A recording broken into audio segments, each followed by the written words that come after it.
Une fois n'est pas coutume, on a souhaité démarrer cette première conférence dans notre institution par de la musique. J'espère qu'elle va nous ouvrir nos cœurs.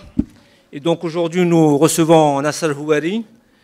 Nasser Houari de formation, il est pharmacien, mais il est auteur, compositeur, musicien, écrivain et luthiste. À vous l'honneur, maestro.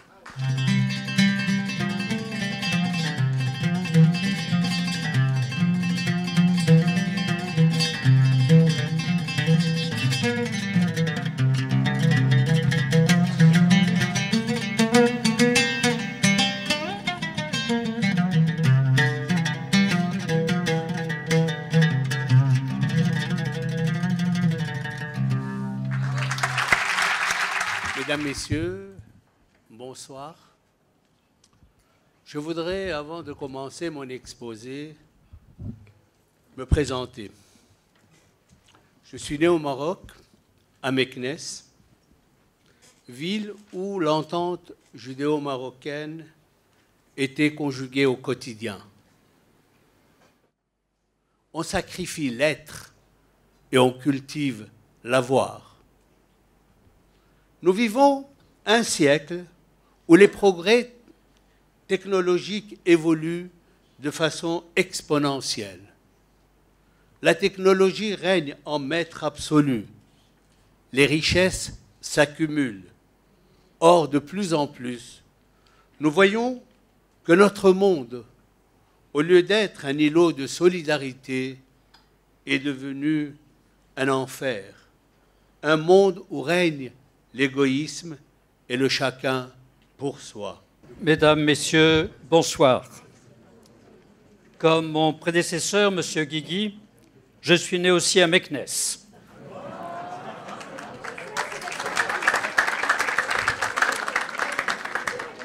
Le dialogue qui fait avancer l'humanité est la réflexion commune que des croyants font sur des grands thèmes d'actualité comme la paix, le développement des peuples, la famille, la femme, l'enfant, la migration et tant d'autres. Nous ne serons pas toujours d'accord, mais nous aurons grandi, car nous nous serons écoutés en toute humilité. Personne ne peut se dire supérieur à l'autre. Personne ne peut se dire posséder la seule vérité.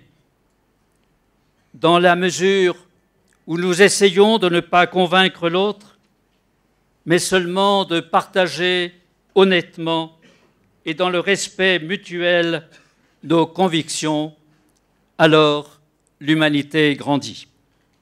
Ce qui s'est passé depuis ces dernières décennies et qui explique pourquoi nous sommes dans une nouvelle configuration où les religions retrouvent une nouvelle place, c'est que la réussite même, si vous voulez, de la médecine et d'autres techniques ou d'autres sciences a amené de nouveaux problèmes. Et qu'est-ce que ça signifie de combattre pour la vie quand on peut faire vivre des grands prématurés qui ont 600 grammes et des très lourdes séquelles dès leur naissance? Qu'est-ce que ça signifie combattre pour la vie quand on peut prolonger les gens dans un état semi-végétatif entre la vie et la mort de manière un peu indéfinie? Et donc, la réussite même, si vous voulez, de la technique médicale engendrait de nouvelles perplexités. Et au lendemain qui chante, disons, on succédait de nouvelles questions, de nouvelles interrogations. Et donc, si je m'essaye à dire quelque chose sur le fait religieux ou sur une certaine anthropologie du fait religieux, je le dirais en 3 points. D'abord, une réflexion générale, une certaine typologie des religions, je le dis sous le contrôle de nos amis ici présents. Nous avons besoin d'une vision du monde partagée par les êtres humains. J'aurais, mes chers amis, beaucoup de choses à vous dire là-dessus, mais par souci de discipline, j'arrêterai là. Il faut laisser place à l'invincible espérance, pour une sociologie de l'espérance, pour une ouverture sur autrui, pour une volonté d'être soi-même acteur afin de construire une société fraternelle, prospère et solidaire pour tous.